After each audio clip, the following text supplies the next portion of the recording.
Hello, dear friends. Good morning to all of you. At first, most welcome to all of you on my YouTube channel. Dear friends, जैसा कि आप सबको पता है कि मैं आप सब के लिए आए दिन नए नए ज्ञानवर्धक वीडियो अपने YouTube चैनल पर अपलोड करती रहती हूँ, इस उम्मीद के साथ कि आप मेरे द्वारा सेंड किए हुए इन क्वेश्चंस को ढंग से स्टडी करके अपने फ्यूचर में इनका भरपूर लाभ उठाएंगे। तो फ्रेंड्स, आज का मिशन हम यहीं पे शुरू करते हैं और आज का जो हमारा एजेंडा रहेगा, आज का जो हमारा डिस्कशन का टॉपिक रहेगा वो रहेगा भारत के प्रमुख दर्रे। यस फ्रेंड्स, आज का जो हमारा टॉपिक है वो है भारत के प्रमुख दर्रे और उनमें से सबसे पहले हम उत्तरी भारत के प्रमुख दर्रों के बारे में चर्चा करेंगे। तो उत्तरी भारत के प्रमुख दर्रों में हमारा जो पहला दर्रा है वो है आपका कराकोरम दर्रा। कराकोरम दर्रा फ्रेंड्स, आपको पता होना चाहिए कि कराकोरम दर्रा जो वो भारत का सबसे ऊंचा दर्रा है और यह कराकोरम श्रेणी में पाया जाता है और ये कराकोरम श्रेणी में स्थित है तथा लद्दाख में स्थित है ये, और इसकी समुद्र तल से हाइट 5654 मीटर है। और ये जो दर्रा है फ्रेंड्स, ये लद्दाख को चीन से जोड़ता है। ठीक है, और सबसे पहले फ्रेंड्स आपको इस बात का पता होना चाहिए कि मैंने आज हमारे डिस्कशन का जो टॉपिक है वो है दर्रा। दर्रा किसे कहते हैं? तो दो पहाड़ों के बीच संकरी रास्ते को दर्रा कहा जाता है, यानी कि दो पहाड़ों के बीच का जो तंग रास्ता होगा उसे ही दर्रा कहा जाता है। अब आते हैं हम जम्मू कश्मीर में। जम्मू कश्मीर में स्थित दर्रे, तो फ्रेंड्स आपको पता होना चाहिए कि अगर पॉइंट ऑफ एग्जामिनेशन व्यू से देखा जाए तो हमारा जम्मू कश्मीर बहुत ज़्यादा इम्पॉर्टेंट है, क्योंकि जम्मू कश्मीर से एक या दो क्वेश्चन एग्जामिनर पक्का पूछता है।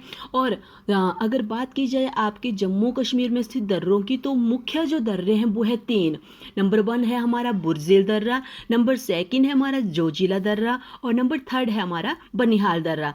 तो बुरजिल दर्रा जो कि नंबर 1 पे आता है, आपको पता होना चाहिए कि जो आपका बुरजिल दर्रा है ये गिलगित पीओके श्रेणी में आता है, यानी कि पीओके का मतलब हुआ पाकिस्तान ऑक्युपाई कश्मीर। और ये जो दर्रा है फ्रेंड्स, ये श्रीनगर को जम्मू से जोड़ता है और श्रीनगर को गिलगित से जोड़ता है। और नंबर 2 पे आता है हमारा जोजिला दर्रा। जोजिला दर्रा जो है ये आपके जम्मू कश्मीर में स्थित है और ये कौन सी श्रेणी के अंतर्गत आता है ये एग्जामिनर पूछता है। तो फ्रेंड्स आपको पता होना चाहिए कि जो जोजिला पास है ये जांस्कर श्रेणी में आता है और श्रीनगर से लेह जाने के लिए मार्ग यहीं से है और इसकी समुद्र तल से हाइट 3529 मीटर है। नंबर 3 पे आता है हमारा बनिहाल दर्रा। बनिहाल दर्रा जम्मू कश्मीर को श्रीनगर से जोड़ता है और बनिहाल दर्रा फ्रेंड्स ये पीर पंजाल श्रेणी के अंतर्गत आता है और इसकी समुद्र तल से हाइट 2882 मीटर है। अब करते हैं हम रुख हिमाचल प्रदेश में स्थित दर्रों की ओर। हिमाचल प्रदेश में स्थित दर्रे जो हैं वो मुख्यतः 3 हैं। उनमें से नंबर 1 पे है आपका रोहतांग दर्रा, नंबर 2 पे है आपका शिपकिला दर्रा और नंबर 3 पे है आपका वारालाचा दर्रा। तो अगर रोहतांग दर्रे की बात की जाए तो रोहतांग दर्रा पीर पंजाल श्रेणी में आता है और इसकी समुद्र तल से हाइट 4631 मीटर है। अब करते हैं हम नेक्स्ट जो हमारा दर्रा है जिसका नाम है बारालाचा दर्रा। बारालाचा दर्रा फ्रेंड्स हिमाचल प्रदेश को लद्दाख से जोड़ता है और यह बारालाचा दर्रा जांस्कर श्रेणी के अंतर्गत आता है और इसकी समुद्र तल से हाइट 4512 मीटर है। और यहाँ पे जो बारालाचा दर्रा है फ्रेंड्स वो मंडी से लेह जाने के लिए इसी दर्रे से होकर जाया जा सकता है। अगर बात की जाए आपके 3 जो कि शिपकिला दर्रा है, शिपकिला दर्रा कौन सी पर्वत श्रृंखला के अंतर्गत है, कौन सी श्रेणी के अंतर्गत आता है? तो ये आता है आपका जांस्कर श्रेणी के अंतर्गत। और फ्रेंड्स शिमला से तिब्बत जाने के लिए इसी दर्रे से होकर जाया जा सकता है। अब नेक्स्ट नंबर पे करेंगे हम उत्तराखंड के दर्रे। उत्तराखंड में भी 3 मुख्य दर्रे माने गए हैं जो कि अक्सर एग्जाम में पूछे जाते हैं, जिनमें से एक है आपका माना दर्रा और दूसरा है आपका नीति दर्रा और तीसरा है आपका लिपुलेख दर्रा। माना दर्रे की अगर बात की जाए तो माना दर्रा उत्तराखंड की कुमायूं श्रेणी के अंतर्गत आता है और कैलाश मानसरोवर यात्रा के लिए इसी दर्रे से होकर जाया जाता है। नेक्स्ट नंबर पे है हमारा नीति दर्रा। नीति दर्रा ये कुमायूं श्रेणी के अंतर्गत आता है और समुद्र तल से इसकी हाइट जो है वो 5390 मीटर है और मानसरोवर झील तथा कैलाश घाटी जाने के लिए इसे रास्ते के रूप में प्रयोग में लाया जाता है। नेक्स्ट है हमारा तीसरे नंबर का जो दर्रा है वो है लिपू लेख दर्रा। लिपू लेख दर्रा ये उत्तराखंड में स्थित है और ये कुमायूं श्रेणी के अंतर्गत आता है।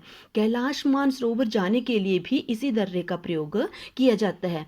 आगे चलते हैं हम सिक्किम में स्थित दर्रों के बारे में। सिक्किम में मुख्यतः 2 दर्रे हैं जो कि अक्सर एग्जाम में पूछे जाते हैं। उनमें से नंबर 1 पे है आपका नाथुला दर्रा और नंबर 2 पे है आपका जेलेप्पा दर्रा। फ्रेंड्स ये दर्रों के क्वेश्चन बहुत ज़्यादा इंपॉर्टेंट है और किसी भी एग्ज़ाम की अगर बात की जाए तो 1 या 2 दर्रों के बारे में अक्सर एग्जामिनर पूछ लेता है एग्जाम में। ठीक है, अब करते हैं हम नाथुला दर्रा। नाथुला दर्रा जो है वो डोंगक्या श्रेणी के अंतर्गत आता है और फ्रेंड्स ये क्यों चर्चा में है, क्यों इंपॉर्टेंट है, क्योंकि भारत और चाइना के युद्ध के बाद काफ़ी चर्चा में रहा था ये दर्रा और इसे बंद कर दिया गया था और 40 वर्षों के बाद इस दर्रे को खोला गया है। तो ये बहुत ही इम्पॉर्टेंट है और यहाँ से दार्जिलिंग होकर तिब्बत जाने का रास्ता है। नेक्स्ट नंबर पे है जो हमारा वो है जेलेप्पा दर्रा। जेलेप्पा दर्रा इसका प्रयोग जो किया जाता है वो भूटान जाने के लिए किया जाता है और भारत के सिक्किम से होकर के इस दर्रे से हम भूटान जा सकते हैं। नेक्स्ट नंबर पे आता है हमारा अरुणाचल प्रदेश में स्थित दर्रे।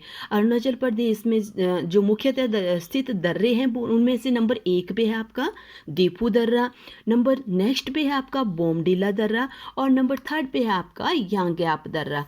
दीफू दर्रे की अगर बात की जाए फ्रेंड्स अक्सर इसको एग्जामिनर पूछता है एग्जाम में।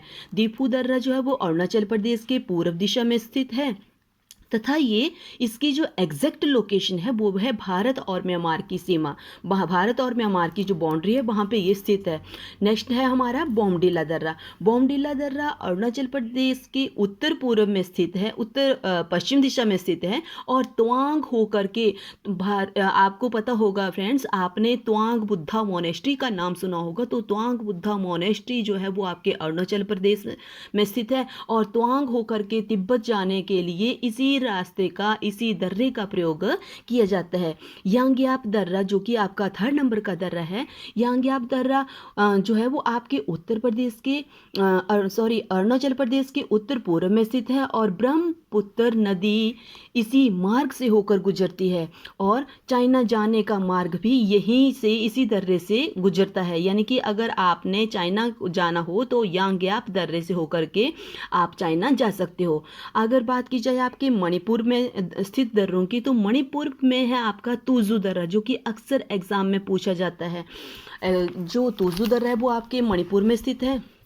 अगर बात की जाए आपके दक्षिणी भारत के दर्रों की तो दक्षिणी भारत के दर्रों में सबसे नंबर 1 पे आएंगे हमारे महाराष्ट्र के दर्रे जो कि 2 मुख्य दर्रे हैं। एक है आपका भालघाट दर्रा और एक है आपका भोरघाट दर्रा। जो आपका थालघाट दर्रा है वो महाराष्ट्र के पश्चिमी घाट श्रृंखला में स्थित है और इसकी समुद्र तल से हाइट फ्रेंड्स 563 मीटर है और दिल्ली से मुंबई सड़क मार्ग तथा रेल मार्ग भी इसी दर्रे से होकर के गुजरते हैं। ये था हमारा थालघाट दर्रा। नेक्स्ट नंबर पे है हमारा भोरघाट दर्रा। भोरघाट दर्रा जो है वो आपके पश्चिमी घाट श्रृंखला में स्थित है और पुणे से बेलगांव रेल मार्ग तथा सड़क मार्ग इसी दर्रे से होकर के गुजरते हैं। और नेक्स्ट नंबर पे आते हैं हमारे केरला के दर्रे। केरला में मुख्य 2 दर्रे हैं जिनमें से नंबर 1 पे है आपका पालघाट दर्रा और नंबर 2 पे है आपका शेनकोटा दर्रा। तो पालघाट दर्रा जो है वो नीलगिरी के पहाड़ियों पर स्थित है और इसकी समुद्र तल से हाइट 305 मीटर है और कालीकट से होकर के कोयम्बटूर इंदौर रेल मार्ग इसी रास्ते से होकर के गुजरता है। तो फ्रेंड्स ये थे हमारे जितने भी भारत के प्रमुख दर्रे थे उनके बारे में मैंने आपको जानकारी दी। आई होप आप इसको ढंग से पढ़ेंगे, ढंग से अगर इस वीडियो को 1 या 2 बार आप वॉच करेंगे तो आपको ये दर्रों से संबंधित जितने भी इंपॉर्टेंट क्वेश्चन एग्जाम में पूछे जा सकते हैं आप उनको आसानी से कंप्लीट कर सकते हैं। इसी के साथ अपनी तैयारी को जारी रखिए। इसी के साथ जय Hind, have a nice day.